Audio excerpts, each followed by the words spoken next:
Hello, everyone. I hope that the class is starting well for you. My name is Fred Rogers, and I would like to talk this afternoon about the dissertation topic that I am interested in. I would like to pursue a dissertation focused upon the experience of the Evangelical Orthodox Church, the EOC, and its journey to embrace the Orthodox faith and enter into communion with the broader Orthodox Christian Church. The Orthodox Church worldwide is the second largest Christian body, behind only the Roman Catholic Church, with 250 million members. In the United States, however, the church has only about 5 million members and is primarily known as a communion of ethnically oriented churches: Greek, Russian, Romanian, Syrian, and so on. However, in 1987, approximately 2,000 people in 19 parishes across the United States and Canada, most of whom had been participants in various evangelical Protestant churches, were received into the Antiochian Orthodox Christian Archdiocese of North America after a journey that had taken 2 decades to unfold. Many of the leaders of the movement, including Peter Gilchrist and Jack Sparks, had been leaders in Campus Crusade for Christ, the Jesus movement of the 1970s, and other evangelical parachurch and denominational organizations.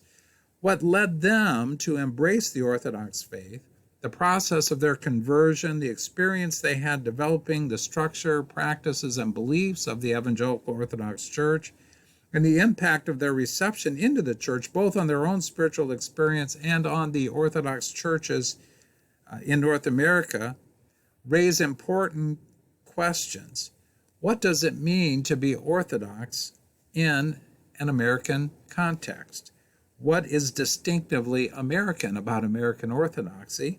What would be Orthodox about American Orthodoxy? How does that relate to the historic ethnic expressions of the Orthodox faith? In recent years, there have been 2 dissertations that directly address the experience of the Evangelical Orthodox Church. First, D. Oliver Herbel, in his 2009 dissertation at St. Louis University, subsequently published in a revised version in 2014, Turning to Tradition, Intra-Christian Converts and the Making of an American Orthodox Church, focuses on the EOC as one example of several converts to Orthodoxy from other Christian traditions.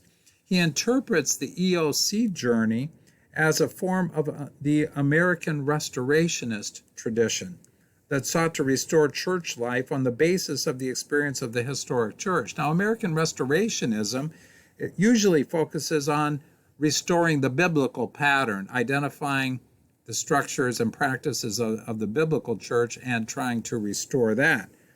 Herbel argues that the EOC used a patristic pattern, seeking to restore the life and experience of the church of the first Christian millennium.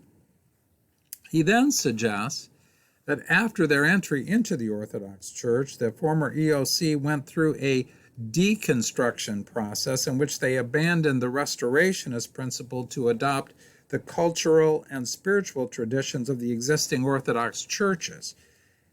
Herbel refers to published works, periodicals, booklets, books, interviews with some of the principals, newspaper reports, and other scholarly articles to make his case.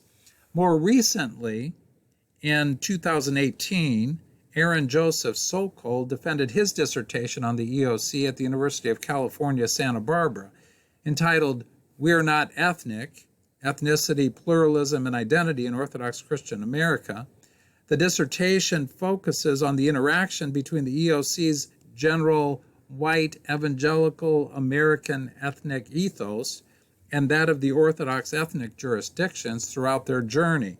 He argues that though normally unaware of their ethnic identity, the EOC came to wrestle with its ethnicity when confronted with Greek, Syrian, Russian ethnic cultural norms and their application to the expression of the Orthodox faith in the American context.